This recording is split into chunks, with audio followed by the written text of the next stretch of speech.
আমাদের, আসাম আমাদের, মিজোরাম আমাদের, সমগ্র পূর্বাঞ্চল নিয়ে নতুন বাংলাদেশের সীমানা হবে ইনশাআল্লাহ। অনেক স্বপ্ন বাংলাদেশে একেবারে মানচিত্র বদলে দেওয়ার হুমকি দিচ্ছেন কলকাতা ইসকন শাখার ভাইস প্রেসিডেন্ট রাধারমন দাসের বক্তব্য শোনা। এটা দেখছি কি এটা খুব অনেক কিছু আমরাও শুনছি কি কলকাতা দখল হয়ে যাবে, আমাদের ইস্টার্ন পার্ট অফ ইন্ডিয়া দখল হয়ে যাবে। এটা সব খুব আনফর্চুনেট কথা। এটা হাস্যপদ জিনিস কি ভারত তো বসে থাকবে নাকি আমরা বাংলাদেশ আসলে ওয়েলকাম করব। কিন্তু এটা খুব এ ধরনের জিনিস ঠিক নয়। কেন কি বাংলাদেশ আর ভারত এত ক্লোজেস্ট নেবার আমরা। মানচিত্র যদি আপনি দেখেন ভারত বাংলাদেশকে এরকম মনে হচ্ছে কি এক মা যেরকম বাচ্চাকে ধরে রাখে কোখে, ওই রকম মানচিত্রে বাংলাদেশ আর ভারতের পজিশন আছে।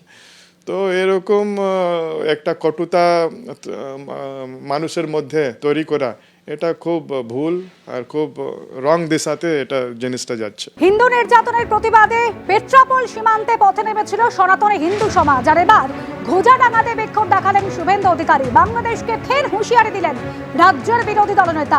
বাংলাদেশের উপর আমরা নির্ভর করি না, আমাদের উপর বাংলাদেশ নির্ভর করে। হাসিমারায় 40টি যুদ্ধ বিমান রাখা আছে, দুটো পাঠিয়ে দিলেই কাজ হয়ে যাবে। আর কি বলেছেন শুভেন্দু অধিকারী শোনাবো।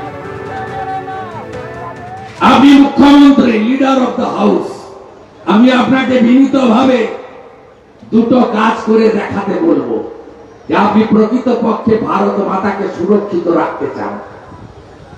আপনি বাংলাদেশে মন্দির ভাঙা, হিন্দু নিধন, চিন্ময় কৃষ্ণ প্রভু সহ সন্ন্যাসীদের জেলে পোড়া, হিন্দুদের বাড়ি ঘর দোকানপাট লুট করা, আপনি প্রতিবাদ করতে চান। দুটো কাজ করতে পারবেন মাননীয়া। এক, সিদ্দিকুল্লাহ চৌধুরীকে মন্ত্রিসভা থেকে বরখাস্ত করতে পারবেন? কারণ উনি প্রকাশ্যে ইউনুসকে সমর্থন করেছেন। ভারতবর্ষ বাংলাদেশ মোট 4000 কিলোমিটার বর্ডার আছে, তার মধ্যে 2200 কিলোমিটার পশ্চিমবঙ্গে।